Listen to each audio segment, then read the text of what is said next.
The champagne flute felt cold against my palm as I watched David work the room at his law firm's annual gala. 15 years of marriage had taught me to read his tells, the way he adjusted his cufflinks when nervous, how his laugh became slightly too loud when he was performing rather than enjoying himself. Tonight, something was different. Beautiful evening, isn't it, Claire? Margaret Wellington, the senior partner's wife, glided up beside me in a cloud of expensive perfume. Her smile was practiced, the kind that came from decades of corporate, social events. Before we jump back in, tell us where you're tuning in from, and if this story touches you, make sure you're subscribed, because tomorrow, I've saved something extra special for you. Absolutely, I replied, maintaining my own practiced smile. David's been looking forward to this all month. Through the crowd, I could see my husband deep in conversation with a young woman I didn't recognize. She was stunning in that fresh-faced way that made my 42-year-old reflection seem suddenly weathered. Her dress was a shade too tight, her laugh a pitch too high, but David seemed captivated. That's the new paralegal, Margaret said, following my gaze. Sophia Chen, just graduated from Georgetown. Brilliant mind, from what I hear. I nodded politely, though something twisted in my stomach. The way David was leaning in, the way his hand brushed her arm as he spoke. These were gestures I remembered from our early days together, when he'd looked at me like I was the only woman in the room. Excuse. Me, I murmured to Margaret, making my way toward the bar. I needed a moment to collect myself, to push down the creeping suspicion that was building in my chest. The bartender handed me another glass of champagne, and I found myself studying the elegant ballroom around me. This was David's world, polished. Marble floors, crystal chandeliers, oil paintings worth more than most people's homes. For 15 years, I'd played the perfect lawyer's wife, attending these events, hosting dinner parties, supporting his career while my own ambitions slowly withered. I'd been an investigative journalist once, back when we first met. I'd had dreams of exposing corruption, telling stories that mattered. But David had convinced me that his cases were more important, that supporting his partnership track was the smart play for our future.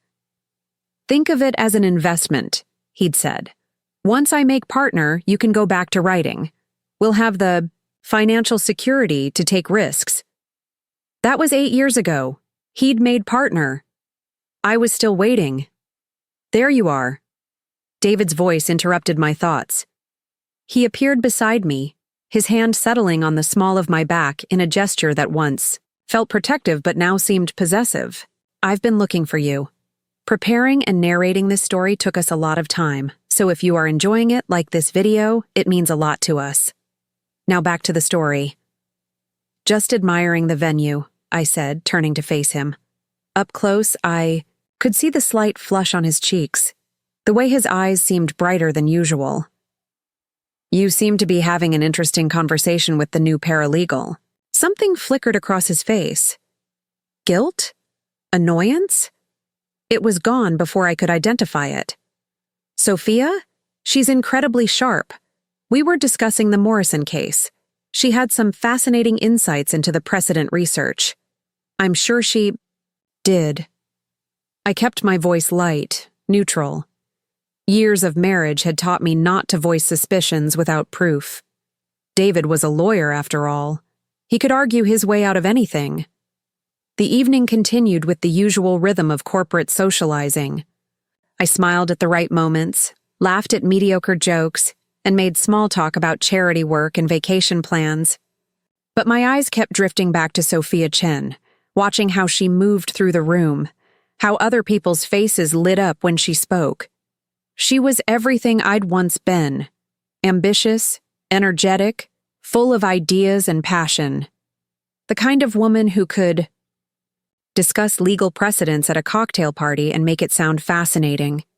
The kind of woman David had fallen in love with 15 years ago, before marriage and routine had dulled my edges. On the drive home, David was unusually quiet. The leather seats of his BMW still smelled new. Another symbol of his success. Another reminder of how far we'd come from our studio apartment days when we'd shared a beat-up Honda and dreams of changing the world. The firm's thinking of expanding. The paralegal program, he said finally, breaking the silence. Bringing in more young talent. It's good for the bottom line. They work harder for less money than associates. I stared out the window at the passing streetlights, each one illuminating our reflection for a brief moment before plunging us back into darkness. Sophia's going to be working closely with me on the Hartwell merger. It's a big case. Could be career-defining. For her or for you? He glanced at me sharply. For the firm. For all of us. I nodded, saying nothing. But something cold was settling in my chest, a certainty I didn't want to acknowledge. In the reflection of the passenger window, I could see David's profile, the way his jaw was set with determination or defiance. Back at our house, a colonial revival in the suburbs that David had chosen because it looked successful, I went through the motions of our evening routine. I removed my jewelry, hung up my dress, applied my skincare regimen. 15 years of marriage had created a comfortable choreography, each of us moving through our familiar steps without collision. David was already in bed when I emerged from the bathroom, his back turned to me as he scrolled through his phone. The blue light from the screen cast shadows across his face, making him look like a stranger. Long day tomorrow, he said without looking up. The Hartwell team is meeting at 7. On a Saturday?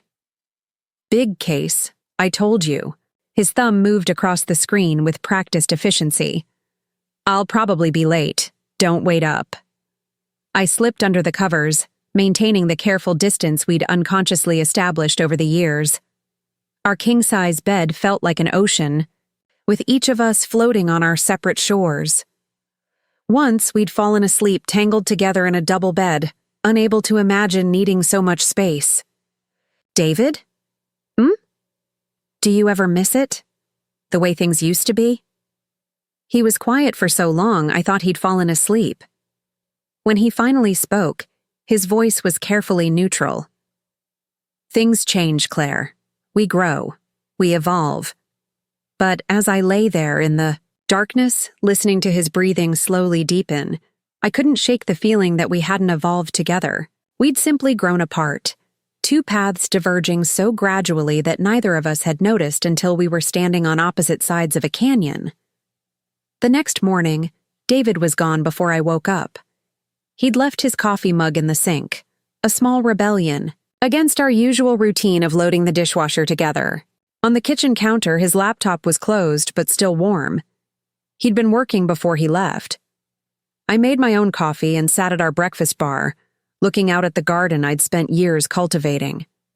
The roses were blooming, their perfect petals, a testament to careful tending and patient nurturing.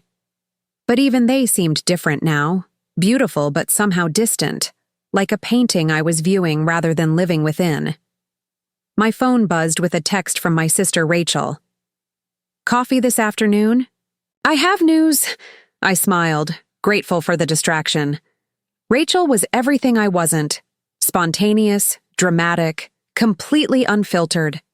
She'd never understood my choice to step back from journalism, to support David's career instead of building my own. But she'd also never been married, never felt the weight of compromise that comes with building a life with someone else. Absolutely, I texted back. The usual place?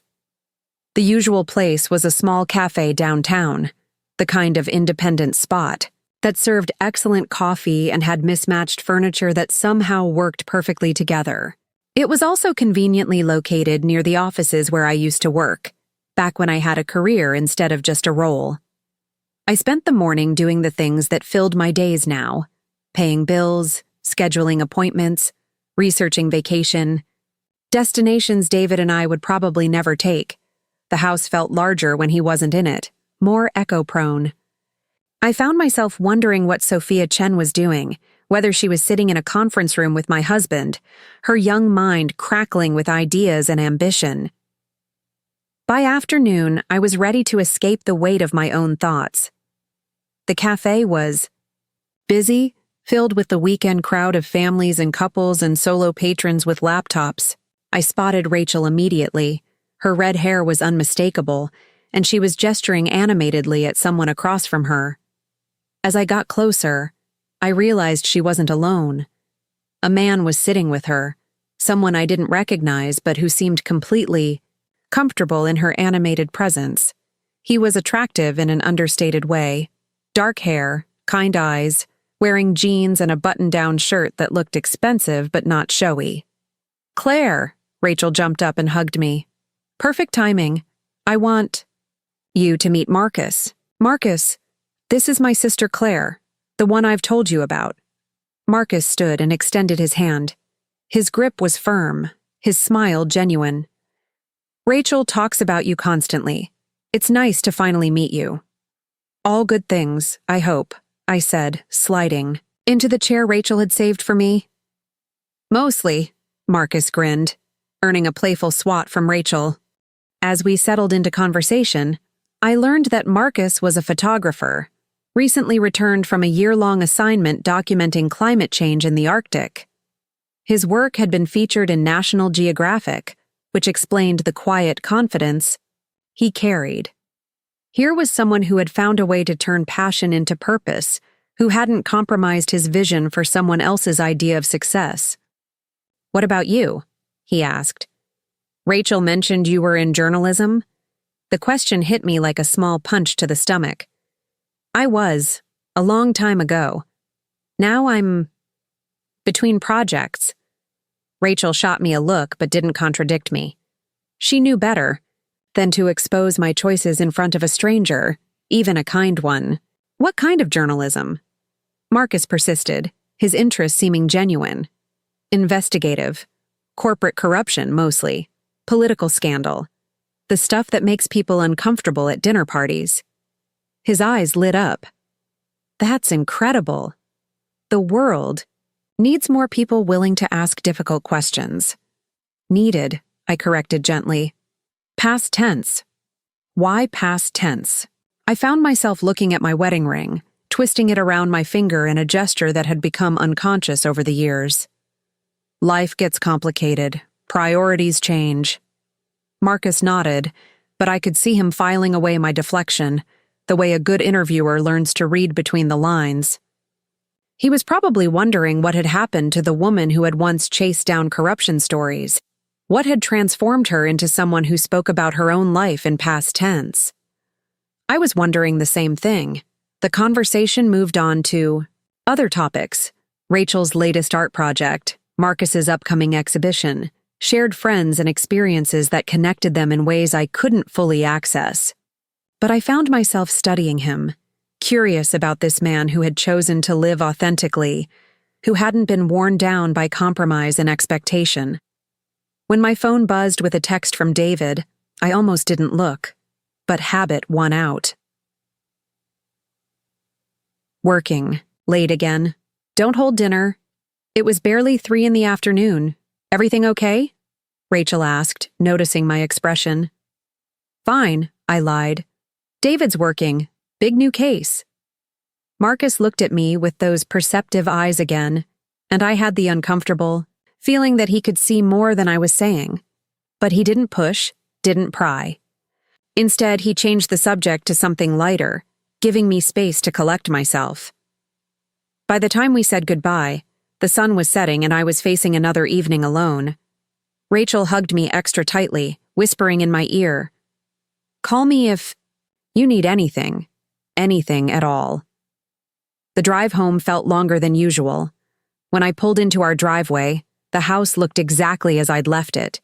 Perfect, pristine, and somehow hollow. David's study light was off, his car absent from the garage. Another Saturday night working late on a case that couldn't wait. I made myself dinner for one, a habit that was becoming too familiar. As I ate, I found myself thinking about Marcus's work, about the courage it took to document difficult truths. I thought about the stories I used to chase, the satisfaction of uncovering facts that powerful people wanted to keep hidden. When had I stopped asking difficult questions? When had I learned to accept easy answers? My laptop was gathering dust on the kitchen counter. I hadn't used it for anything meaningful in months, just online shopping and social media. But tonight, I found myself opening it, logging into databases I'd once navigated with ease. Just curiosity, I told myself. Just wanting to see if I still remembered how. The search started innocently enough.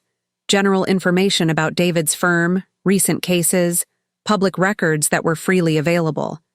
But as I dug deeper, my old instincts kicked in. I followed. Paper trails, cross-referenced databases, looked for the patterns and connections that most people missed. By midnight, I had compiled a disturbing picture. David's recent cases showed a pattern of late-night meetings, weekend work sessions, expense reports that didn't quite align with his supposed case activities. Most troubling were the credit card charges, expensive restaurants where he'd supposedly been dining with clients, but the amounts were consistently for 2 people, and the restaurants were romantic rather than business appropriate. I closed the laptop and sat in the darkness of my kitchen, feeling the weight of confirmation settling around me like a shroud. Part of me had known, had recognized the signs, even while my conscious mind had refused to acknowledge them. The distance, the secrecy, the way he'd started looking at me like I was an inconvenience rather than a partner. 15 years of marriage. 15 years of supporting his dreams, attending his events, being the perfect lawyer's wife. And now he was probably in some downtown restaurant with a 23-year-old paralegal, telling her about his wife who didn't understand him, who had let herself go, who was holding him back from his true potential. The garage door opener rumbled to life at 1:30 a.m. I had enough time to close my laptop and retreat to our bedroom, where I feigned sleep as David moved quietly through the house. He slipped into bed without showering, which meant he hadn't been working. When he'd been at the office late, he always showered first, washing away the stress of the day. Tonight, he smelled like expensive perfume. Not mine. I lay there in the darkness, my eyes closed but my mind racing. Every instinct I'd honed as an investigative journalist was screaming that I was living with a stranger, that the man I'd married had been replaced by someone who could lie to my face with practiced ease. But this wasn't a story I could publish, wasn't corruption I could expose. This was my life, my marriage, my carefully constructed world that was crumbling around me while I pretended to sleep. David's breathing deepened into sleep, the rhythm I'd listened to for 15 years. But tonight, it sounded different. Tonight, it sounded like the breathing of a man who had no trouble sleeping despite the lies he was living. I stared at the ceiling until dawn, planning my next move. Because if 15 years of marriage had taught me anything, it was that David underestimated me. He saw me as the supportive wife, the woman who had given up her career for his, the partner who would never rock the boat. He was about to learn that he'd made a terrible mistake. The investigative journalist he thought he'd successfully buried was about to resurrect herself. And this time, she was going to uncover the biggest story of her career, the systematic destruction of her own marriage, and the man who thought he was smart enough to get away with it. As the first light of morning crept through our bedroom windows, I made my decision. David wanted to play games with a woman young enough to be his daughter? Fine.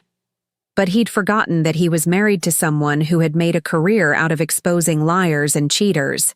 He was about to remember why that was a dangerous thing to forget. The hunt was about to begin, and this time, I wasn't going to let my prey escape. Monday morning arrived with the deceptive normalcy of routine.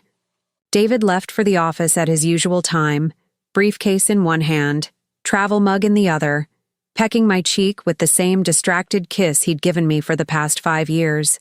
But this morning, I was counting the seconds until his car disappeared, around the corner. I waited exactly 10 minutes before moving into action. My first stop was David's home office, a sanctuary he'd claimed as his own domain. Attorney-client privilege, he'd always said when I'd asked about his late-night calls or weekend work sessions. You understand. I'd understood. I'd respected his boundaries, his need for professional privacy, but understanding and respecting were luxuries I could no longer afford. The office was immaculate, as always. David was meticulous about organization. Every file in its place, every surface clear of clutter. But 15 years of living with someone teaches you their blind spots. I knew he kept personal items in the bottom drawer of his desk, the one he thought I never noticed him locking.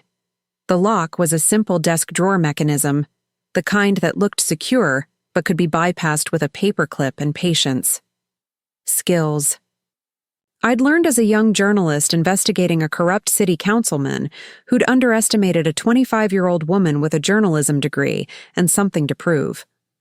Inside the drawer, I found exactly what I'd expected and dreaded. Credit card statements for an account I'd never seen, showing charges that painted a picture of deception so clear it took my breath away. Expensive jewelry from Tiffany. Lingerie from boutiques I'd never shopped at. Hotel rooms at the Four Seasons. Downtown, the same hotel where we'd spent our first anniversary, back when David still surprised me with romantic gestures. The charges dated back 6 months, which meant this wasn't a recent development. This was a sustained campaign of infidelity, planned and executed with the same methodical precision David brought to his legal cases. My hands shook as I photographed each statement with my phone, making sure to capture dates, amounts, merchant, names, evidence, documentation, the building blocks of truth that could stand up to scrutiny. But the credit card statements were just the beginning. Tucked beneath them was a manila folder containing printouts of emails, text messages, and photos that made my stomach clench with nausea and rage. The emails were written in David's formal style, but with an intimacy that made them obscene. "My dearest Sophia," they began, continuing with detailed descriptions of what he wanted to do to her, what they'd done together, how she made him feel alive again after years of going through the motions. Going through the motions. Is that what our marriage had been to him? A performance he endured between sessions with his 23-year-old mistress? The text messages were worse, immediate, raw, unfiltered. Photos of lingerie I'd seen on the credit card statements. Messages about meeting times and hotel rooms. Complaints about his situation at home, and promises that it would be resolved soon. Resolved.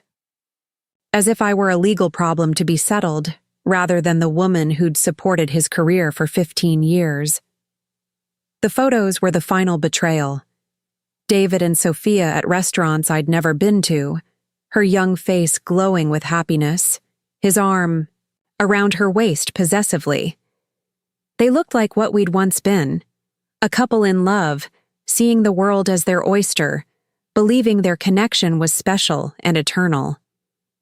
I forced myself to document everything, even as tears blurred my vision. This wasn't just adultery. This was calculated deception, a double life maintained with corporate efficiency. David hadn't just fallen for a younger woman. He'd constructed an entire alternate reality where I didn't exist. My phone buzzed with a text from David. "Working through lunch today. Case is heating up. Might be late again tonight." I stared at the message, then at the evidence spread across his desk. According to his credit card, he'd made reservations at Le Bernardin for 12:30 today, a business lunch that cost $300 for 2 people at one of the city's most romantic restaurants. "Of course," I texted back. "I understand. Work hard." But I was already planning my own lunch. Le Bernardin was only 30 minutes away, and I needed to see this performance for myself. I spent the rest of the morning researching Sophia Chen. Social media made it easy. She was young enough to document her life online without considering the implications. Her Instagram showed a progression over the past 6 months from eager law student to confident professional to woman in love, with someone she couldn't show publicly. The recent photos were telling. Expensive jewelry I recognized from David's credit card statements. Dinners at restaurants that cost more than most people's weekly salaries. Weekend trips to Martha's Vineyard and the Hamptons. Locations where David had told me he was attending legal conferences. She was beautiful, I had to admit. But more than that, she was everything I'd been at her age. Ambitious, hungry, convinced that intelligence and determination could conquer any obstacle. Looking at her photos was like seeing a younger version of myself, the woman David had fallen. In love with before marriage and routine had dimmed my shine. The irony was devastating. He wasn't just cheating on me with a younger woman, he was cheating on me with the woman I used to be. At 12:15, I was sitting in my car outside Le Bernardin, watching the lunch crowd filter into one of Manhattan's premier seafood restaurants. I'd dressed carefully, expensive but understated, the kind of outfit that wouldn't draw attention, but would allow me to blend into the upscale clientele.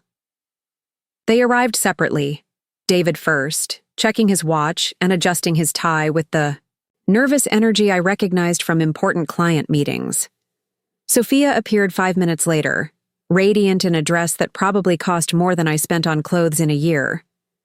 David's face lit up when he saw her, the same expression he'd worn when he looked at me across a crowded room 15 years ago.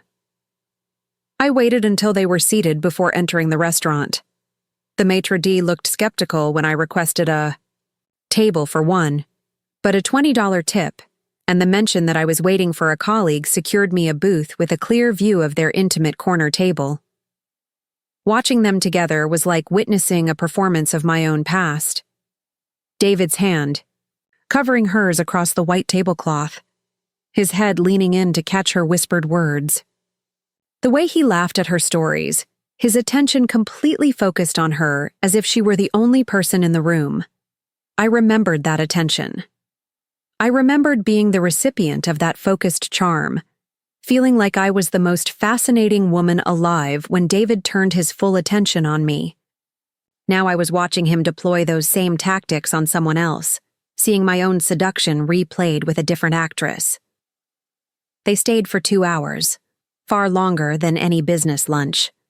I watched them feed each other bites of their entrees, saw David slip something small and wrapped across the table, another gift, another token of his devotion.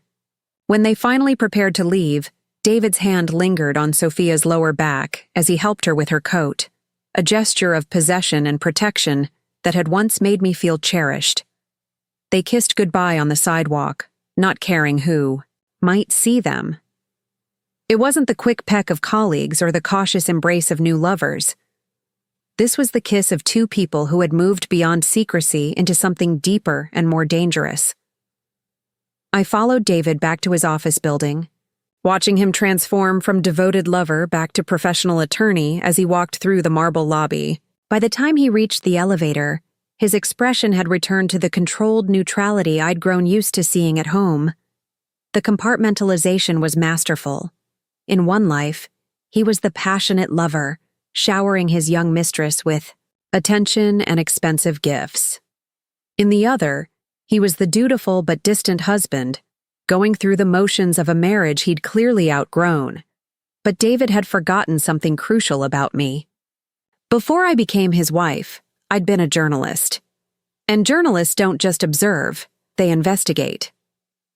That afternoon, I put my old skills to work. I created fake social media profiles, used public record searches, and employed surveillance techniques I'd learned covering corruption cases. What I discovered painted a picture of an affair that had progressed far beyond casual infidelity. Sophia had signed a lease on a luxury apartment in Soho 3 months ago, despite her paralegal salary being nowhere near sufficient for the $8,000 monthly rent. The lease was co-signed by a shell company that traced back to one of David's business accounts. Phone records, obtained through methods I'd rather not examine too closely, showed daily communication between them stretching back 8 months. Not just texts and calls, but voice messages that lasted for hours, the kind of intimate conversations that build emotional connections alongside physical ones. Most damning was the paper trail of David's financial planning. He'd been moving money out of our joint accounts systematically, redirecting funds to accounts I couldn't access. He'd changed his life insurance beneficiary from me to a trust I'd never heard of. He'd even consulted with a divorce attorney, not to represent him, but to understand his options and exposure. David wasn't just having an affair. He was preparing to leave me, methodically protecting his assets and positioning himself for a new life with his young mistress. The man I'd trusted with my heart and my future was systematically dismantling our marriage while pretending nothing had changed. By evening, I had compiled enough evidence to destroy him professionally and personally. But as I sat in my kitchen reviewing my findings, I realized something that stopped me cold. This wasn't enough. Exposing David's affair would hurt him, yes, but it wouldn't address the real crime. The real crime was what he'd stolen from me. 15 years of my life, my career, my identity. He'd convinced me to sacrifice my ambitions for his, to become the supporting character in his story, and now he was discarding me like an outdated business plan. I needed something bigger. Something that would ensure he understood the true cost of his betrayal. My laptop was still connected to the databases I'd used during my journalism career. Most reporters lose access to these systems when they leave the profession, but I'd maintained my credentials through a colleague who understood that information was power, and power should be shared among those who knew how to use it responsibly. I started with David's law firm, digging into their recent cases and client relationships. What I found made my blood run cold. The Hartwell merger that David claimed was keeping him busy wasn't just a legal case. It was a massive fraud scheme involving inflated valuations, hidden liabilities, and regulatory violations that would make headlines if exposed. David wasn't just working on the case. He was actively covering up evidence of the fraud in exchange for substantial under-the-table payments. The shell company he'd created to fund Sophia's apartment wasn't just about hiding his affair. It was a money laundering operation, cleaning funds from his illegal activities before they reached his personal accounts. My husband wasn't just an adulterer. He was a criminal, and his law firm was a front for activities that would result in federal charges if discovered. I leaned back in my chair, staring at the evidence displayed across my laptop screen. David had underestimated me completely. He'd seen the supportive wife, the woman who'd given up her career, the partner who never questioned his late nights or business trips. He'd forgotten that underneath that facade was a woman who'd built her reputation on exposing corruption and bringing down powerful men who thought they were untouchable. But this time, I wasn't going to write a story for publication. This time, I was going to write a story for revenge. The next morning, David left for work with his usual routine: coffee, briefcase, distracted kiss. But I was ready for him this time. Hidden cameras I'd installed the night before would document everything he did in his home office. GPS trackers would monitor his movements. Phone monitoring software would capture his communications. He wanted to play games with a paralegal young enough to be his daughter? Fine. But he'd forgotten he was married to someone who had made a career out of hunting predators. The hunter was now the hunted, and he didn't even know the game had begun as I watched his car disappear around the corner. I smiled for the first time in months. David thought he held all the cards, that his legal training and careful planning made him invulnerable. He was about to learn that the most dangerous opponent is the one who has nothing left to lose and everything to gain from your destruction. The real investigation was just beginning. The morning David finally asked for a divorce, I was sitting at our kitchen island reviewing bank statements that painted a picture of systematic financial betrayal spanning 2 years. He found me there with my coffee and my laptop, looking every inch the devoted wife catching up on household finances. "Claire, we need to talk." His voice carried that careful modulation he used when delivering bad news to clients.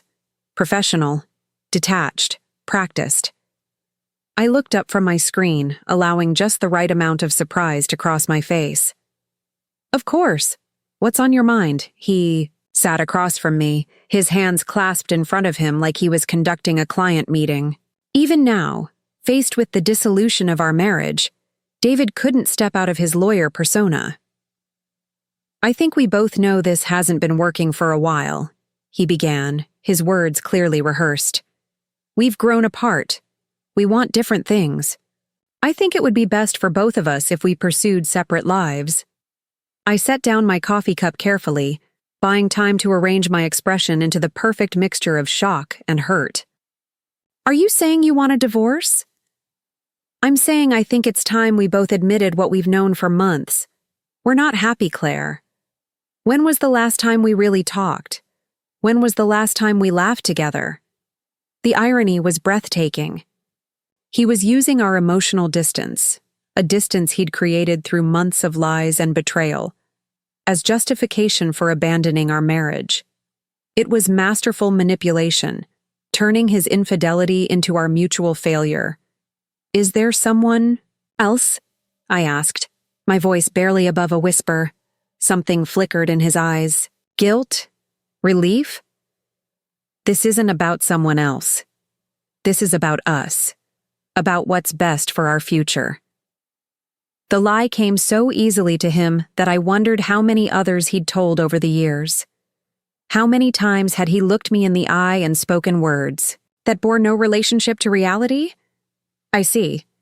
I closed my laptop slowly, as if his words were just now sinking in. And you've thought this through? You're certain this is what you want? I've retained counsel, he said, pulling a business card from his wallet. Richard Steinberg, he's one of the best divorce attorneys in the city. He can recommend someone for you, someone who will make sure your interests are protected. I took the card, noting the irony that David was trying to control even my legal representation. That's very thoughtful of you. I want this to be amicable. Claire, we've had good years together. We don't need to make this ugly. Amicable. The word tasted bitter in my mouth. He wanted me to quietly accept his betrayal, to make his transition to his new life as smooth as possible. He was asking me to collaborate in my own destruction. Of course, I said softly. I wouldn't want things to get complicated. Relief flooded his features. He'd expected tears, arguments, the messy emotional scene he'd prepared himself to handle. My calm acceptance threw him off balance, which was exactly what I'd intended.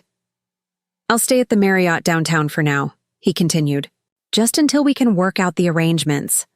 I don't want this to be more difficult than it has to be. The Marriott downtown, not the Four Seasons where he'd been taking Sophia. Even now, he was trying to maintain the fiction that this was about our marriage rather than his affair. I understand. You do what you need to do. He stood up, clearly eager to escape before I changed my mind and created the scene he'd been dreading. I'll have Richard send over the initial papers. Nothing formal yet, just a framework for discussion. After he left, I sat in our kitchen for exactly 5 minutes, allowing myself to feel the full weight of his betrayal. 15 years of marriage, dismissed with the clinical efficiency of a business transaction. No acknowledgement of what we'd built together. No recognition of what I'd sacrificed for his career. Just a neat legal solution to the inconvenience of my existence. Then I opened my laptop and got to work. The first call was to my sister Rachel. I need that photographer friend of yours, Marcus. Is he available for a consultation? Claire? What's going on? You sound strange? David asked for a divorce this morning. Silence. Then, that bastard. I knew something was wrong at coffee the other day. Are you okay? Do you need me to come over? I'm fine. Better than fine, actually. But I need Marcus's help with something. Professional surveillance equipment. Can you ask him? Another pause. Rachel knew me well enough to recognize the tone in my voice. What are you planning? Justice, I said simply. Marcus arrived that afternoon with a duffel bag full of equipment that would make any private investigator jealous. High-resolution cameras, audio recording devices, GPS trackers, even software for monitoring digital communications. "Rachel said you needed surveillance equipment," he said, setting up the gear on my dining room table. "Mind if I ask what kind of situation we're dealing with?" I'd prepared for this question. My husband is involved in some activities that could hurt a lot of people. I need to document everything before he realizes what I know. Marcus studied my face with those perceptive photographer's eyes. "This is dangerous territory, Claire. If he's as smart as you say he is, he'll figure out what you're doing eventually." "Let me worry about that. Can you teach me how to use this equipment?" For the next 3 hours, Marcus gave me a crash course in modern surveillance techniques. How to position cameras for maximum coverage without detection. How to plant audio devices that would capture clear recordings. How to track someone's movements without them knowing. "The key is patience," he explained, showing me how to review recorded footage. Most people think surveillance is about getting lucky, catching someone in the act. But it's really about patterns, building a complete picture over time. "I have time," I said, testing the audio equipment. "And I have patience." As he packed up his gear, Marcus hesitated. "Rachel cares about you a lot. She'd never forgive me if I didn't ask. Are you sure you want to go down this path? Once you start gathering this kind of evidence, there's no going back." I thought about David's casual dismissal of our marriage, his careful orchestration of his own happiness at my expense. I'm already past the point of no return. That evening, I installed cameras throughout the house, focusing on areas where David might feel comfortable enough to make calls or access his computer. Audio devices went into his study, the bedroom, even his car during a carefully timed shopping trip. The GPS tracker was the trickiest. It had to be placed somewhere David wouldn't find it during his daily routine. I finally settled on the inside of his briefcase, a location he'd never think to check. By the time David returned to collect some of his belongings, my house had become a surveillance hub that would capture his every move and word. "Just getting some clothes," he said, avoiding eye contact as he moved through our bedroom, "and some files from the office." I watched from the kitchen as he gathered his things, knowing that hidden cameras were recording everything. When he stopped at his desk to check something on his computer, I smiled. The keylogger software Marcus had helped me install would capture every password, every email, every digital secret David thought was secure. "Take whatever you need," I called out. "I want you to be comfortable." He paused in the doorway, a suitcase, in each hand. For a moment, I thought he might say something real, something that acknowledged what we'd once meant to each other. Instead, he nodded curtly and left. The surveillance data started flowing immediately. David's first stop after leaving our house wasn't the Marriott. It was Sophia's Soho apartment. The GPS tracker painted a clear picture of his real evening. Plans, while the keylogger captured his frantic emails to his criminal contacts about accelerating their timeline for the Hartwell merger fraud. But the most valuable intelligence came from the audio device I'd planted in his car. David felt safe in his BMW, comfortable enough to make calls he thought no one could overhear. What I heard in those recordings was worth more than any divorce settlement. "We need to move faster," he told someone I later identified as his co-conspirator in the merger fraud. "My situation at home is changing. I need my exposure minimized before the papers are filed." His situation at home. I was a situation now, a problem to be managed rather than a person to be considered. The Cayman accounts are ready, came the reply. "But moving that much money quickly will raise flags. Are you sure you can't wait another month?" "I can't risk it. She's smarter than she looks. If she starts digging. David had at least retained some memory of who I'd been before I became his wife, but he'd clearly forgotten how good I'd been at digging, over the Next week, I compiled a dossier that would make federal prosecutors weep with joy. Not only was David embezzling money from client accounts and facilitating fraud, but he was also laundering money for organized crime figures who used his law, firm as a front for their operations. "We give him what he expects to see," I said, turning back to Agent Morrison. "A broken, betrayed wife who's falling apart under the stress of divorce. Someone who's no threat to anyone.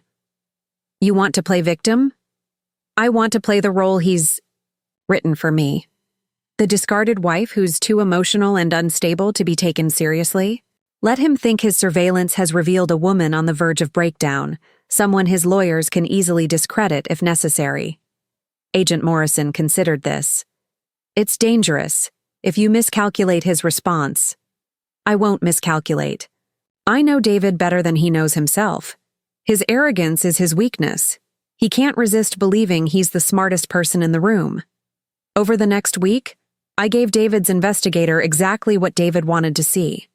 I played the role of the abandoned wife with Oscar-worthy commitment, crying in public places, drinking wine alone at expensive restaurants, appearing to struggle with the simplest daily tasks. I staged dramatic phone calls with Rachel where I sobbed about my failed marriage and my fears about the future. I visited 3 different therapists, making sure David's investigator could document my apparent emotional instability. I even went to a divorce attorney's office and emerged looking devastated, as if I'd received terrible news about my prospects in the settlement. Meanwhile, the real work continued in secret. Agent Morrison's team used my surveillance data to map David's entire criminal network, identifying money flows, criminal contacts, and the full scope of his illegal activities. The evidence was mounting daily, building toward arrests that would dismantle operations spanning multiple states and several countries. The breakthrough came from an unexpected source. Sophia Chen, David's young mistress, made contact with me through a mutual acquaintance at the law firm. "Mrs. Hoffman?" The voice on the phone was uncertain, younger than I'd expected. "This is Sophia Chen. I work with David at Wellington and Associates. Could we possibly meet? There's something I need to discuss with you."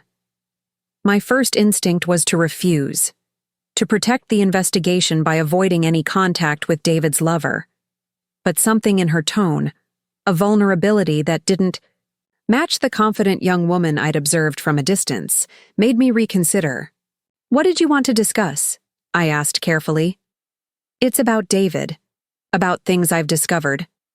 I think we both might be in danger." We met at a small cafe in Brooklyn, far from David's usual haunts.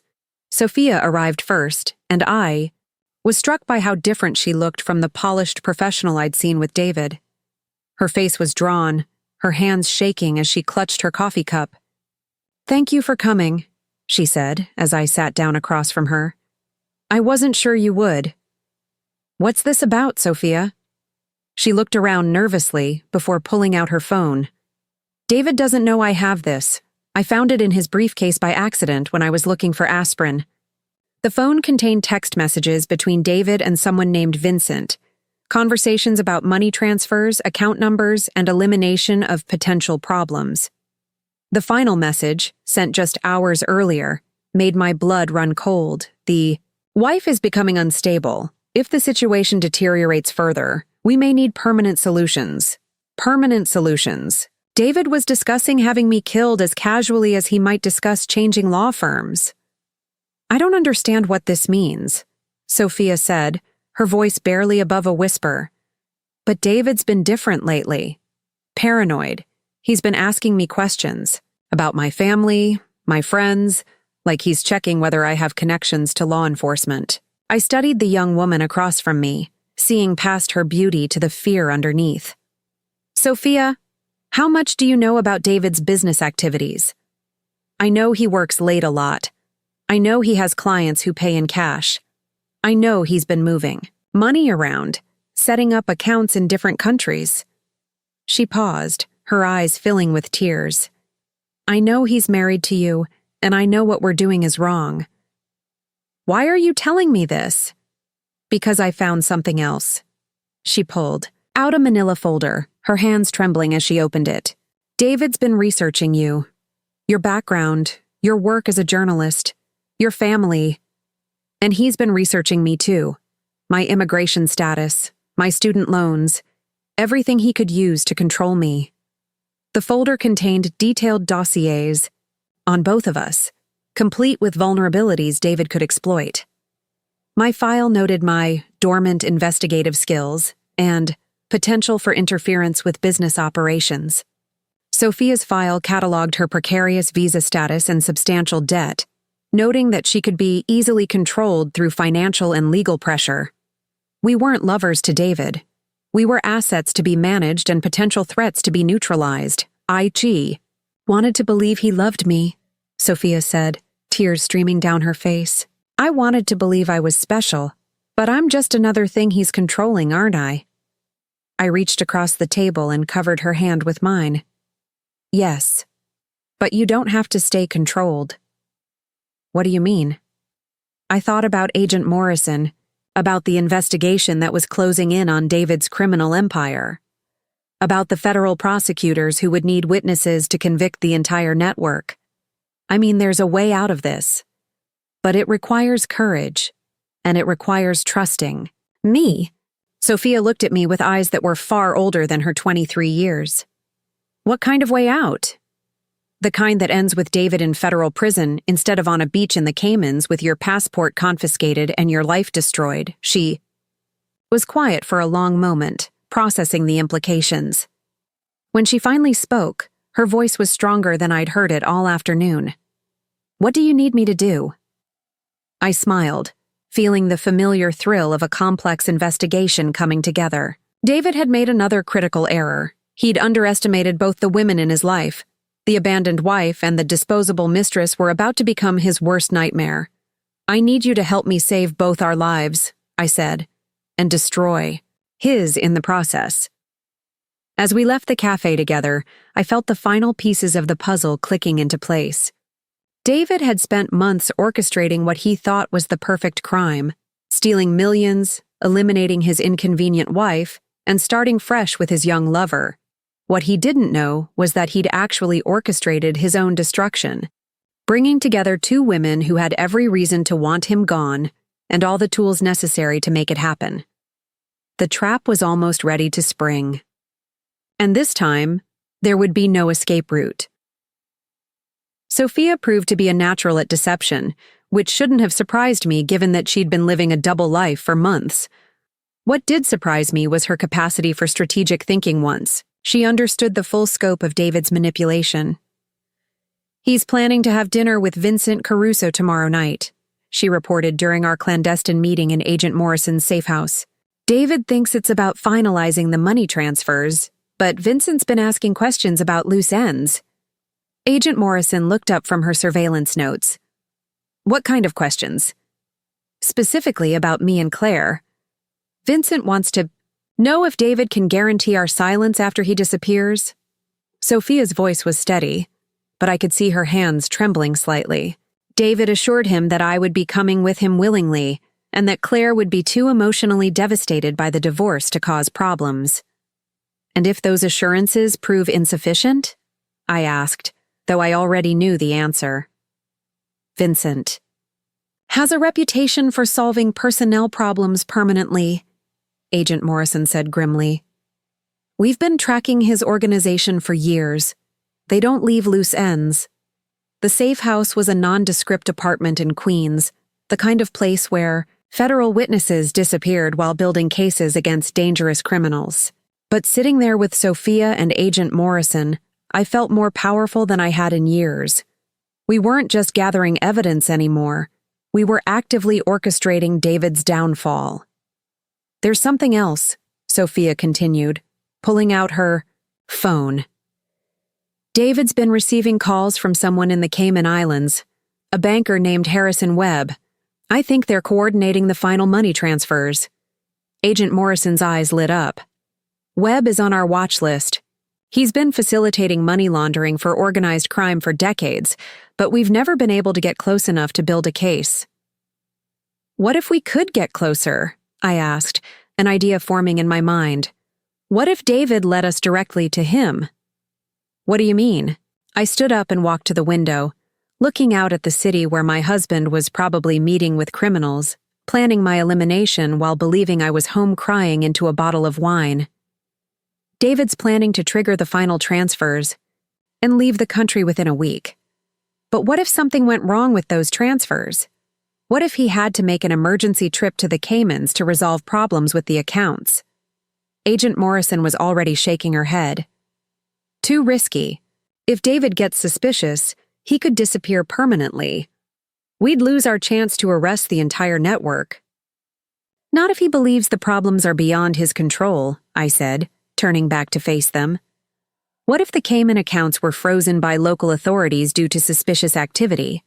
What if David had to fly down there personally to resolve the situation, bringing evidence that would incriminate himself and his co-conspirators? Sophia was following my logic. He'd panic. David doesn't handle unexpected complications well. He'd want to fix the problem immediately, even if it meant taking risks. Exactly. And if we timed it right, he'd be forced to bring Vincent Caruso with him, 2 major targets in one location, with evidence they brought themselves. Agent Morrison considered this, her analytical mind working through the possibilities. The Cayman authorities would have to cooperate. We'd need perfect timing, and we'd still need solid evidence of the criminal conspiracy. We have the evidence, I said, thinking of all the recordings and documents we'd compiled. What we need is the dramatic conclusion that ties everything together. What did you have in mind? I pulled out my phone and showed them David's divorce, lawyer's contact information. Richard Steinberg has been pressuring me to sign settlement papers. What if I finally agreed to meet with him? What if that meeting revealed information that forced David to accelerate his escape plan? What kind of information? The kind that would make him believe I know more than I actually do. The kind that would force him into making desperate mistakes. Agent Morrison was quiet for a long moment, weighing risks against potential gains. Finally, she nodded. It could work, but we'd need to control every variable. One mistake, and David disappears forever. Then we don't make mistakes, I said simply. The next morning, I called Richard Steinberg and requested an emergency meeting. I played the role of the distraught wife perfectly. Emotional, confused, desperate to finalize the divorce quickly. I just want this to be over, I told him, my voice breaking at exactly the right moments. David can have whatever he wants. I just need to move on with my life. Steinberg's office was everything I'd expected. Mahogany furniture, leather-bound law books, the kind of ostentatious display of success that impressed wealthy clients. He greeted me with the practiced sympathy of a man who'd handled dozens of messy divorces. Mrs. Hoffman, I appreciate you coming in. David has been quite concerned about your emotional state during this difficult time. I dabbed at my eyes with a tissue, playing my role perfectly. It's been hard. 15 years of marriage. I never thought it would end like this. Of course, these situations are never easy. But I think we can structure a settlement that will provide you with security while allowing David to move forward with his life. He slid a thick document across his desk. The settlement terms were insulting. A modest alimony payment for 5 years, no claim to David's business assets, and a non-disclosure agreement that would prevent me from discussing our marriage publicly. This seems generous, I said, scanning the terms while secretly photographing each page with a hidden camera. David must be eager to finalize everything. He's hoping to resolve all outstanding issues quickly. There are some business opportunities that require his immediate attention. Business opportunities? Steinberg looked uncomfortable, realizing he'd said more than intended. International consulting work. Nothing that would affect your settlement. Of course, I nodded, playing the naive wife who didn't understand her husband's complex business dealings. But internally I was cataloging every word, every gesture, every piece of information that would help Agent Morrison's team. There is one thing, I said hesitantly. I found some documents at the house, financial records that I don't understand.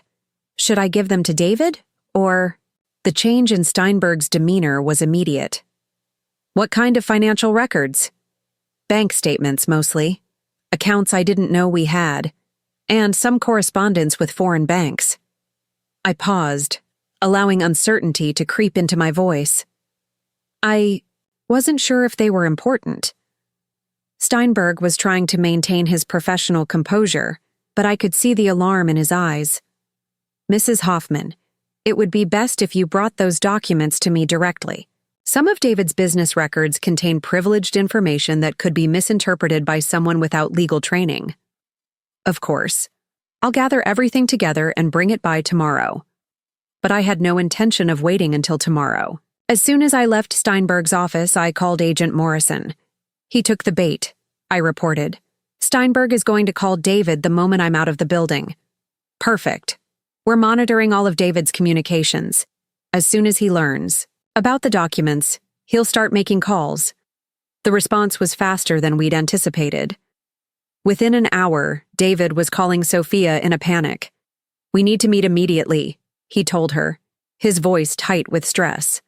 There's been a complication with the timeline. They met at a restaurant in Midtown, a location Agent Morrison's team had under complete surveillance. Sophia wore a wire that captured every word of their conversation. Claire found some documents, David said without preamble. Financial records. That could complicate our departure plans. What kind of documents? Sophia asked, playing her role as the concerned girlfriend. Bank statements, account information. Nothing she would understand on her own, but if she showed them to the wrong person. David's voice trailed off as he considered the implications. Maybe she won't do anything with them. You said she's been emotional, unstable. That's what worries me. Emotional people make unpredictable decisions. We can't risk exposure now, not when we're so close to being free. Through the wire, we could hear David making a decision that would seal his fate. I'm calling Vincent. We need to accelerate the timeline. If Claire becomes a problem, he'll handle it. Agent Morrison and I listened to the recording in her office, both of us understanding the significance of what we'd just heard. He's openly discussing violence against you, Agent Morrison said. That's conspiracy to commit murder. Combined with the financial crimes evidence, we have enough to arrest him right now. But not enough to bring down the entire network, I pointed out. Vincent Caruso, Harrison Webb, the other co-conspirators. They'll just disappear if we move. Too quickly. So, what are you suggesting? We let David make his call to Vincent. We let them accelerate their timeline. And then we give them exactly what they think they want. A clear path to eliminate their problems and secure their escape. Agent Morrison studied me carefully. You're talking about using yourself as bait. I'm talking about giving them enough rope to hang themselves. That evening, Sophia returned to David's temporary residence, a luxury hotel suite he'd rented while maintaining the fiction of sleeping at the Marriott. She found him on the phone with Vincent Caruso, their conversation providing the final pieces of our puzzle. The situation has become untenable, David was saying. We need permanent solutions for both problems before we execute the final transfers. Both problems? Vincent's voice was cold, professional. My wife and the paralegal. They both know too much to be left behind. Sophia's face went pale as she realized David was planning to eliminate her along with me. But she maintained her composure, continuing to record evidence that would destroy the man she'd thought loved her. When? Vincent asked. Tomorrow night. After the transfers are complete. Make it look like an accident. Maybe a robbery gone wrong. 2 women living alone. Tragic, but not suspicious. Consider it done. But this increases the price. Whatever. It costs. I just want them gone. As Sophia left David's hotel room, she was shaking with a combination of fear and rage. The man she'd believed was planning a romantic future with her was actually planning her murder. I can't believe I was so stupid, she said when she met with Agent Morrison and me later that night. I actually thought he cared about me." "You weren't stupid," I told her. "David is a master manipulator. He's been practicing deception for years. But you saw through him. Only because I had the benefit of 15 years of experience. And even then, it took concrete evidence to convince me of what he really was." Agent Morrison looked at both of us with something approaching admiration. "What you've both done requires incredible courage. Tomorrow night, we're going to use that courage to bring down a criminal organization that's been operating for years." "What's the plan?" Sophia asked. "We're going to give David and Vincent exactly what they think they want," Agent Morrison explained. "A chance to eliminate their problems and complete their escape. But instead of murder victims, they're going to find federal agents waiting for them." I felt a familiar thrill, the same excitement I'd experienced as a young journalist about to expose a major corruption story. But this time, the stakes were personal. This time, I wasn't just uncovering the truth. I was orchestrating justice. "David thinks he's been planning the perfect crime," I said, looking out at the city lights. "What he doesn't realize is that he's actually been planning his own destruction. Every move he's made has brought him closer to the trap we've been building." "Agent," Morrison smiled grimly. "Tomorrow night that trap springs shut. And David Hoffman learns what happens when you underestimate the women in your life." As we finalized our plans for the next evening, I thought about the naive young woman I'd been when I first met David, full of dreams and ambitions that I'd gradually surrendered for the sake of his career. That woman would never have imagined she was capable of orchestrating something this complex, this devastating. But that woman had also never been betrayed so completely, never had her life dismissed as casually as David had dismissed our marriage. Sometimes the people who hurt us the most are the ones who teach us what we're truly capable of. David was about to learn that lesson the hard way. The final act was about to begin, and this time, I would be writing the ending. The morning of David's planned escape arrived with unseasonable clarity, one of those crisp October days when the sky seems sharp enough to cut glass. I sat in the FBI surveillance van, watching my own house through multiple camera feeds while Agent Morrison's team made final preparations for the evening's operation. "Target is mobile," came the voice through our earpieces. David was leaving his hotel, briefcase in hand, moving with the purposeful stride of a man about to claim his freedom. He had no idea that every step was being monitored, every move anticipated. Phase 1 is operational, Agent Morrison confirmed. Banking authorities in the Caymans have frozen the accounts as requested. Harrison Webb is cooperating fully. He's been an FBI asset for 6 months. I smiled grimly. While David thought he was orchestrating the perfect escape, federal authorities had been dismantling his criminal network from the inside. Webb's cooperation had given us access to financial records spanning years, documenting money laundering, operations that connected to organized crime families across 3 states. "Sophia's in position?" I asked, though I could see her on one of the monitors, sitting in the lobby of David's hotel with a perfectly crafted expression of nervous anticipation. "She's ready. The wire is transmitting clearly, and she knows her role." Sophia had spent hours rehearsing her final performance, the devoted girlfriend eager to begin their new life together, unaware that her lover was planning her murder. The irony was almost too perfect. David's own arrogance had created the very weapon that would destroy him. My phone buzzed with a text from David. "Dinner tonight? Need to discuss our future." I stared at the message, remembering all the times. I'd received similar texts over the years, back when I'd believed they were expressions of love rather than calculated manipulations. Now I knew better. This wasn't an invitation to dinner. It was a summons to my execution. "He's maintaining the fiction until the end," I said, showing Agent Morrison the message. "Are you ready for this?" she asked, her professional mask slipping, for a moment to reveal genuine concern. I thought about the woman I'd been just months ago, The supportive wife who'd given up her career, who'd accepted David's version of reality without question. That woman would have been terrified by what we were about to do, but that woman had died the moment David asked for a divorce, replaced by someone harder, smarter, and infinitely more dangerous.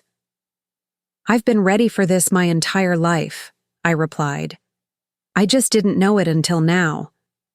The first phase of our operation began at 2 p.m. when David received a call from Harrison Webb in the Caymans. The conversation, recorded through Webb's cooperation, painted a picture of financial disaster that sent David into barely controlled panic. The accounts are frozen. Webb's voice was carefully modulated to suggest barely contained fear. Local authorities received anonymous tips about suspicious transactions. They're demanding documentation for every transfer over the past 2 years. "That's impossible." David's voice was tight with stress. "Those accounts were supposed to be untraceable." "Nothing's untraceable anymore, David.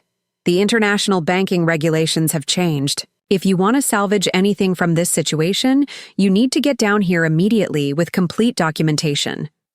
I can't leave now. There are complications that need to be resolved first. Then you'll lose everything.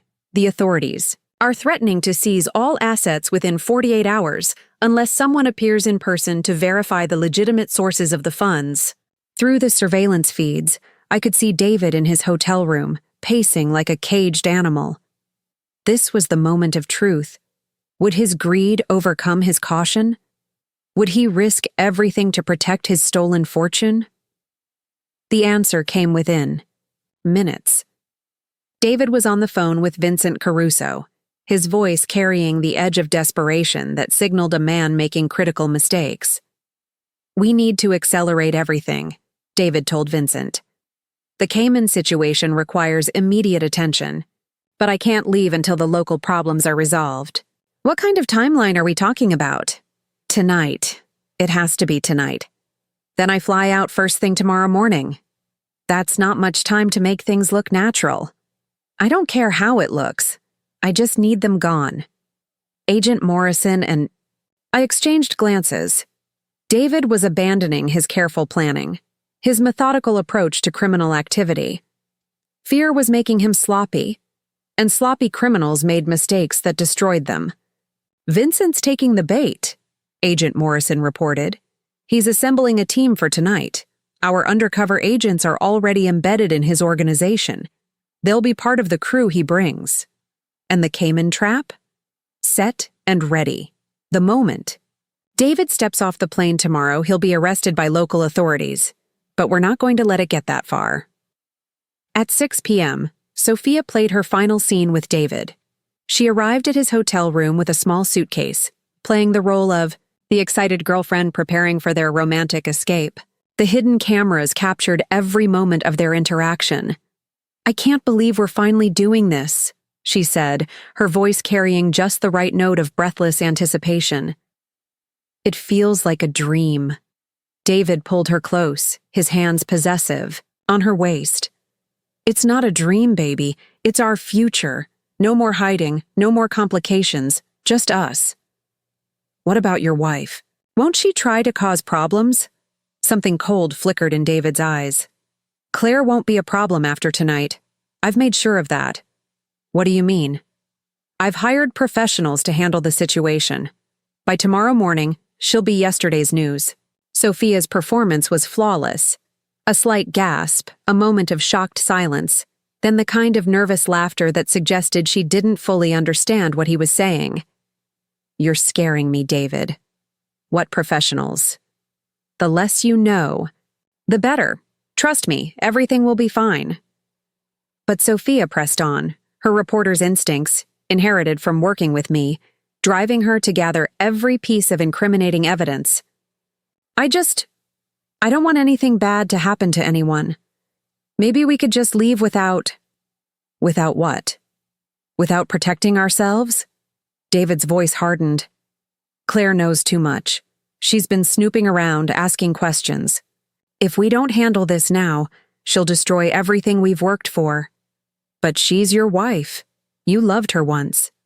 David's laugh was cold, devoid of any human warmth. Love is a luxury I can't afford anymore. Claire was useful when I needed stability, respectability. Now she's a liability, and I don't keep liabilities around. The recording ended there, Sophia having gathered enough evidence to convict David of conspiracy to commit murder. But the real trap was still to come. At 8 p.m., I received David's final text. Leaving now. Looking forward to our dinner. I was already in position, sitting in my living room with Agent Morrison's team surrounding my house. The FBI had transformed my home into a fortress with agents positioned throughout the neighborhood and snipers on nearby rooftops. But to anyone watching, it would appear to be just another evening in suburbia. The doorbell rang at exactly 8:30 p.m. I answered it with the expression of a woman who had no idea she was about to die. "David," I said, stepping aside to let him enter. "You look tired. It's been a stressful day. Legal complications with some of my cases." He moved through our living room with the familiarity of someone who'd lived there for years, but I could see the tension in his shoulders, the way his eyes constantly scanned the room. He was expecting Vincent's people to arrive soon, and he needed to position me where they could complete their work efficiently. "Would you like some wine?" I asked, playing the perfect hostess. "I opened that bottle you brought back from Napa last year." "That would be nice." As I moved toward the kitchen, I could see David checking his watch, glancing toward the windows. He was counting down the minutes until my murder, and the anticipation was making him restless. "So," I said, returning, "with 2 glasses of wine, Richard Steinberg said you wanted to discuss the settlement terms." David accepted his glass, his hand steady despite the circumstances. "Yes, I think we can finalize everything tonight." "That's good. I'm ready to move on with my life." "Are you?" He studied my face, looking for signs of deception. "You seem different lately, more confident. Divorce has a way of clarifying things. You realize what you're capable of when you're forced to stand on your own." Something in my tone made him uncomfortable. David had expected to find a broken woman, someone defeated by his betrayal. Instead, he was facing someone who seemed almost amused by the situation. "Claire, there's something I need to ask you. Have you been in contact with anyone about our financial arrangements? Any lawyers or accountants?" "Just Richard Steinberg, like you suggested." "Why?" "What about those documents you mentioned finding? The bank statements?" I tilted my head, feigning confusion. "What documents?" "The ones you told Richard about. The financial records you found at the house." "Oh, those." I waved my hand dismissively. I threw them away. They were just old statements from accounts I didn't recognize. I figured they weren't important. Relief flooded David's features. He'd been worried that I'd discovered evidence of his criminal activities, but my casual dismissal convinced him that I was still the naive wife he'd always known. "That's good," he said, relaxing slightly. "Some of those records contained sensitive client information. It's better that they're gone." "Of course. I wouldn't want to cause any professional problems for you." We sat in companionable silence for a few minutes, 2 people who'd shared 15 years of marriage, now counting down the minutes until one of them would be dead. The irony wasn't lost on me. David was probably remembering happier times, feeling almost nostalgic about the woman he was about to have killed. At 9:15 p.m., car doors slammed outside. David's head snapped toward the sound, his body tensing with anticipation. "Expecting someone?" I asked innocently. "Just some colleagues. We have some business to discuss." The doorbell rang, and David stood up with the careful movements of a man, trying to appear casual while his heart was racing. "I'll get it," he said, moving toward the front door. "Of course. I'll just clean up these glasses." As David opened the door, I heard Vincent Caruso's voice. "Good evening, David. I believe you're expecting us." "Right on time," David replied, his voice carrying forced cheerfulness. Claire's in the living room. I stayed in the kitchen, listening to the footsteps approaching. This was it, the moment David had been planning, the culmination of months of betrayal and deception. He was about to watch the woman he'd promised to love and honor be murdered by professional criminals. But as Vincent and his men entered the living room, they found something unexpected. Instead of a frightened, isolated woman, they found themselves facing a room full of FBI agents with weapons drawn. "Federal agents," Agent Morrison's voice cut through the evening air. "Drop your weapons and get on the ground." The next few minutes were controlled chaos. Vincent's men, realizing they'd walked into a trap, tried to flee. But Agent Morrison's team had anticipated every escape route, and within moments, all three criminals were face down on my living room floor. David stood in the doorway, his face cycling through shock, confusion, and dawning horror as he realized what had happened. "What is this?" he demanded, his lawyer's instincts kicking in even as his world collapsed around him. "Claire, what's going on?" I stepped out of the kitchen, no longer playing the role of the naive wife. The mask I'd worn for months finally fell away, revealing the woman I'd always been underneath, the investigative journalist who'd never met a corruption case she couldn't crack. "Hello, David," I said, my voice carrying the cold satisfaction of a hunter who'd finally cornered her prey. "I believe you know Agent Morrison?" Agent Morrison stepped forward, her badge clearly visible. "David Hoffman, you're under arrest for conspiracy to commit murder, money laundering, fraud, and violation of the RICO Act." David's legs gave out, and he collapsed into a chair, his face white with shock.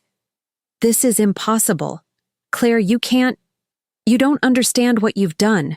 "I understand perfectly," I replied, pulling out my phone to show him the recordings we'd made. "I understand that you've been planning my murder. I understand that you've been running a criminal enterprise for years. I understand that you never loved me. I was just another asset to be managed." "The Cayman accounts," he whispered, pieces of the puzzle finally coming together. "Frozen by federal authorities 6 months ago. Harrison Webb has been an FBI informant for longer than you've known him. Every transaction, every criminal contact, every illegal activity, we have it all." David looked around the room, seeing FBI agents where he'd expected to find a crime scene. "Sophia? Where's Sophia?" "Safe," I said simply. "Unlike you, she chose to cooperate with federal authorities rather than continue living a lie."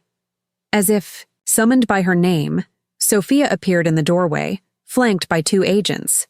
She looked at David with a mixture of disgust and pity. "Did you really think I was going to let you kill me?" she asked, her voice steady despite the circumstances. "Did you think I was too young and stupid to realize what you were planning?" David stared at her, his mouth opening and closing without sound. The man who'd built his career on manipulation and control had finally met his match. 2 women who'd refused to be victims. "You set me up," he finally managed to say. "No, David," I corrected him. "You set yourself up. Every lie you told, every crime you committed, every person you betrayed, it all led to this moment. We just gave you enough rope to hang yourself." As Agent Morrison read David his rights, I felt a strange sense of completion. The naive young woman who'd married him 15 years ago had finally gotten her revenge, not through violence or destruction, but through the methodical application of justice. David was led away in handcuffs, his carefully constructed life crumbling around him. His law license would be revoked, his assets seized, his reputation destroyed. He would spend the next 20 years in federal prison, paying for his crimes against not just me and Sophia, but against everyone he'd stolen from and betrayed. But for me, the real victory wasn't in his punishment. It was in the recognition that I had never been the weak, dependent woman he'd believed me to be. I was the same person who'd built a career exposing corruption, who'd never backed down from a fight, who'd refused to be silenced or dismissed. David had tried to write me out of his story, to reduce me to a footnote in his narrative of success and reinvention. Instead, he'd awakened the journalist in me, the woman who'd made a career out of bringing down powerful men who thought they were untouchable. As the FBI agents cleared out of my house, taking with them the evidence of David's crimes and the remnants of his criminal empire, I stood in my living room and smiled. The hunt was over. Justice had been served. And I was finally free to write the next chapter of my own story. 6 months later, I sat in federal court wearing a navy blue suit that cost more than David's monthly commissary allowance at the Metropolitan Correctional Center. The irony wasn't lost on me. I was finally dressing for the success I'd abandoned years ago, while he wore an orange jumpsuit that marked him as federal property. The courtroom was packed with reporters, legal observers, and victims of David's criminal enterprise. 3 major crime families had seen their money laundering operations dismantled because of the evidence I'd helped gather. 18 co-conspirators were facing federal charges. The Hartwell merger fraud alone had resulted in $300 million in recovered stolen assets. But none of that mattered as much as the moment when David finally looked directly at me across the courtroom and understood the true scope of his destruction. "The defendant will rise for sentencing," Judge Patricia Hawthorne announced, her voice carrying the weight of federal authority. David stood slowly, his expensive suit replaced by the standard orange jumpsuit of the condemned. 6 months in federal. Custody had aged him dramatically. His hair was graying, his face gaunt, his shoulders carrying the weight of a man who'd lost everything that mattered to him. "David Mitchell Hoffman," Judge Hawthorne continued, "you have been found guilty on 37 counts of money laundering, conspiracy to commit murder, fraud, and violation of the Racketeer Influenced and Corrupt Organizations Act. Before I pronounce sentence, do you have anything to say?" David's lawyer whispered something in his ear, but David shook his head. For a moment, I thought he might remain silent, accept his fate with whatever dignity he had left. Then he turned toward me, his eyes filled with something I couldn't quite identify: hatred, admiration, or maybe just exhaustion. "Your Honor," he said, his voice hoarse from months of legal proceedings, "I would like to address the court regarding my former wife's role in this prosecution." A murmur ran through the courtroom. David's lawyer looked alarmed. Whatever David was about to say hadn't been discussed in their strategy sessions. "Claire Hoffman," David continued, his gaze fixed on me, "spent 15 years of our marriage pretending to be someone she wasn't. She presented herself as a supportive wife who'd given up her career for my success. But she was always a predator, wasn't she? Always hunting for the story that would make her famous." I felt Agent Morrison tense beside me, but I remained perfectly still. After 6 months of legal proceedings, David was finally revealing his true feelings about our marriage and about me. "She orchestrated this entire prosecution," David said, his voice growing stronger. "She manipulated federal investigators. She used an innocent young woman as bait. She turned my own home into a surveillance trap. She destroyed my life not because I committed crimes, but because I had the audacity to ask for a divorce." Judge Hawthorne's expression remained neutral, but I could see her evaluating David's words. This was dangerous territory. He was trying to reframe the narrative, making me the villain in his story of downfall. "Mr. Hoffman," Judge Hawthorne said carefully, "are you suggesting that your criminal activities were somehow justified by your marital situation?" "I'm suggesting that my wife is a master manipulator who spent months planning my destruction while pretending to be a victim. She's not the innocent, betrayed spouse she's pretended to be. She's a predator who used federal law enforcement as her personal weapon of revenge." The courtroom was silent, everyone waiting to see how the judge would respond to this unprecedented attack on a key witness in a federal prosecution. Judge Hawthorne looked at me, then back at David. "Mr. Hoffman, regardless of your feelings about your former wife's investigative methods, the evidence against you was overwhelming and independently verified. You were recorded planning murder. You transferred millions of dollars through illegal channels, and you operated a criminal enterprise for years. These are facts, not interpretations. But Mr. Hoffman, your former wife's cooperation with federal authorities prevented multiple murders and dismantled criminal operations that had been ongoing for years. If you're suggesting that exposing criminal activity is somehow wrong, I fundamentally disagree. David's shoulders sagged as he realized his final gambit had failed. There would be no reframing of this narrative, no transformation of his criminal conviction into a story of marital revenge gone wrong. Having said that, Judge Hawthorne continued, I will consider your statement as part of the complete record. Claire Hoffman, would you like to address the court? I hadn't planned to speak. The prosecution had recommended against victim impact statements, wanting to keep the focus on David's crimes rather than personal grievances. But hearing him try to rewrite history, to make me the villain in his story of criminal behavior, ignited something I couldn't ignore. I stood slowly, feeling the weight of every eye in the courtroom. Your Honor, I would like to respond to Mr. Hoffman's characterization of events. Proceed, Mrs. Hoffman. I looked directly at David, seeing him clearly for perhaps the first time in our entire relationship. David, you're right about one thing. I am a predator. I'm someone who hunts corruption, who exposes lies, who brings down powerful people who think they're above the law. That's who I was when you met me, and that's who I remained even after I put my career aside to support yours. I paused, letting my words sink in. What you never understood is that I didn't sacrifice my identity for you. I shared it with you. I gave you my skills, my insights, my ability to see through deception. I helped you build your career, thinking we were partners in creating something meaningful.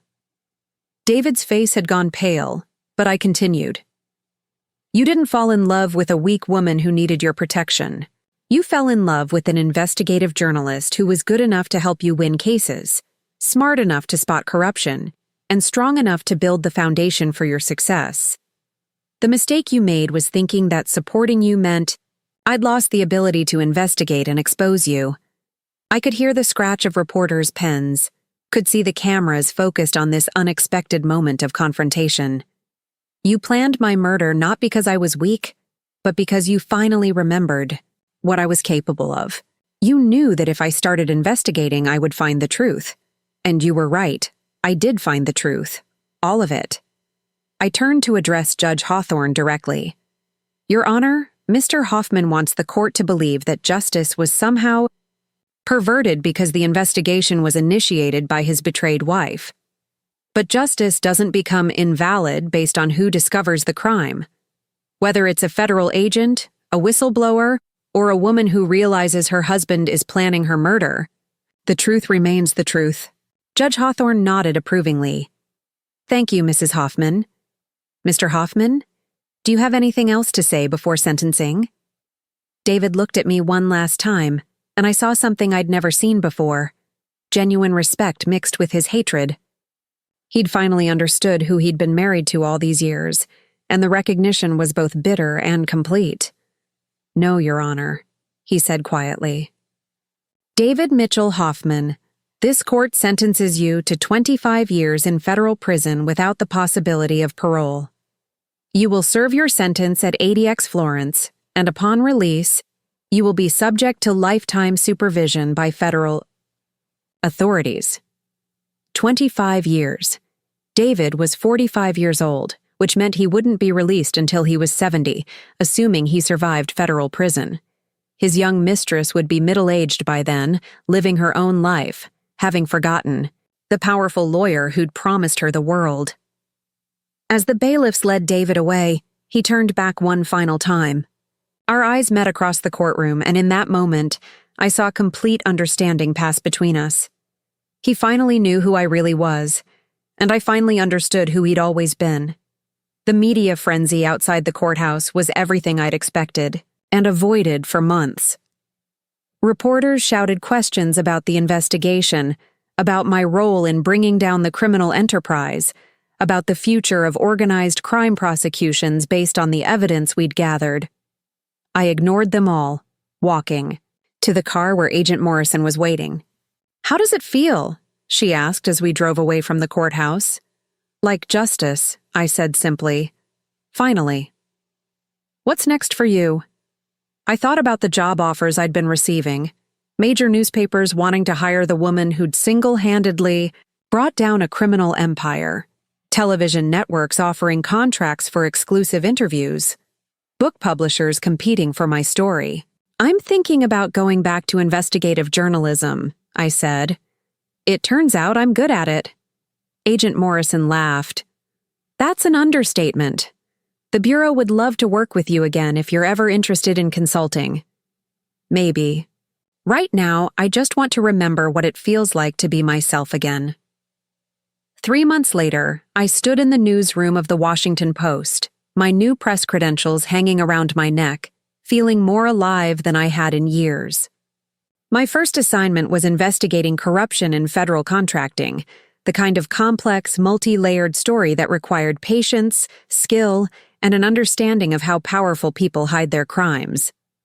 My editor, a sharp-eyed woman named Patricia Williams, had hired me specifically because of my work on the Hoffman case. "You brought down a criminal enterprise using nothing but intelligence and determination," she'd said during my interview. "That's exactly the kind of journalist we need." Sophia had found her own path forward. The immigration law firm where she now worked specialized in helping victims of trafficking and exploitation, people who'd been manipulated and controlled like she had been. She'd kept her legal skills but found a way to use them for justice rather than covering up crimes. We had lunch occasionally, 2 women bonded by shared survival and the knowledge that we'd faced down a dangerous man and won. She was dating a prosecutor now, someone her own age who treated her like an equal partner rather than a controllable asset. "Do you ever think about David?" she asked during one of our meetings. "Sometimes," I admitted.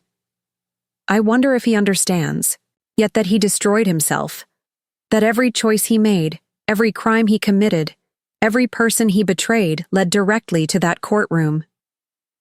"I think about visiting him," Sophia said quietly, "just to see if he's learned anything." "Don't," I said immediately. "Men like David don't learn. They just find new ways to blame everyone else for their failures." 6 months after the sentencing, I received a letter from ADX Florence. David had somehow managed to get my address and had written me a 10-page letter that read like a legal brief, arguing that his conviction was unjust and that I'd orchestrated a conspiracy against him. I read it once, then fed it into my shredder without responding. David was still living in the fantasy that he was the victim of circumstances rather than the architect of his own destruction. But there was one line in his letter that stayed with me. "You were always the most dangerous person I knew, and I was too stupid to realize it until it was too late." He was right about that. I had been dangerous to corruption, dangerous to lies, dangerous to powerful men who thought they could manipulate and control the women in their lives.